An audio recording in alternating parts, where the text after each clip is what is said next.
நர்மதா, என் கூட கொஞ்சம் வா. என்ன விஷயம்க்கா? உன்கிட்ட முக்கியமா கொஞ்சம் பேசணும். வா.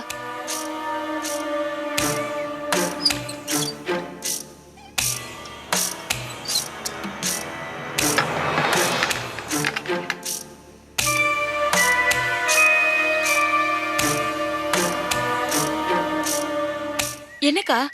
என்ன முக்கியமான விஷயம்? நேத்து மாடியில நடந்த விஷயம் எனக்கு தெரியும். நர்மதா, உன்னை எனக்கு கொஞ்ச நாளாதாம்மா தெரியும். நீயும் உன் குடும்பமும் எனக்கு உறவில்ல, வெறும் பழக்கம் மட்டும்தான். அதனால இது ஏன் விஷயம், இதுல உங்களுக்கு என்ன வந்துச்சுன்னு நீ கேட்கலாம். கேட்டாலும் என்னால எந்த பதிலும் சொல்ல முடியாது. இதெல்லாம் தெரிஞ்சுக்கிட்டு தான் நான் உன்கிட்ட கேக்குறேன். கூட பிறந்தவங்க மட்டும்தான் என் சொந்தம்னு நான் நினைக்கிறது இல்ல. எங்க வீட்டுக்கு வருவாங்களே பாட்டி, அவங்க எங்க அத்தை குடியிருக்கிற வீட்டுக்கு சொந்தக்காரங்க. ஆனா எங்க சுக துக்கம் எல்லாத்துலயும் அவங்க பங்கெடுத்துப்பாங்க.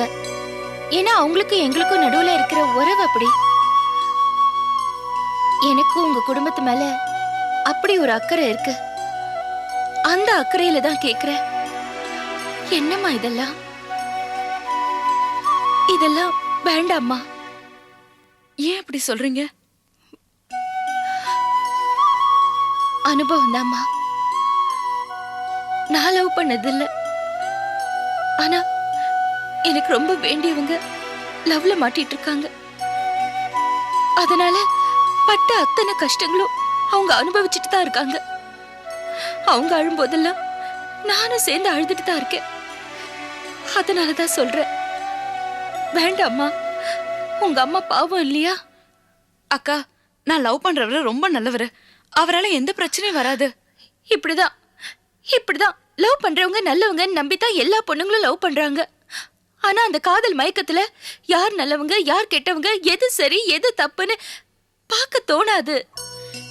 இல்லக்கா, அவரு ரொம்ப நல்லவரு. அவரால எந்த பிரச்சனையும் வராது. நல்லவர்னா உங்க வீட்டுக்கு வந்து உங்க அம்மா கிட்ட பொண்ணு கேட்க சொல்லு. அதை விட்டுட்டு மாடியில உட்கார்ந்து பேசிட்டு இருக்கீங்க. இதுக்கு பேரு காதல் இல்ல. பாக்குறவங்க வேற ஏதாவது பேர் சொல்லிட்டு போறாங்க. அதனால பாதிக்கப்பட போறது நீ மட்டும்தான்.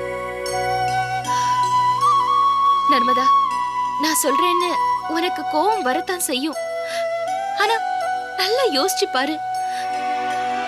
உன்னால உங்க வீட்டுல உங்க அம்மாவுக்கோ கூட பிறந்தவங்களுக்கோ எந்த கஷ்டமோ வேதனையோ வந்துடக்கூடாது. கொஞ்சம் புரிஞ்சுக்கம்மா.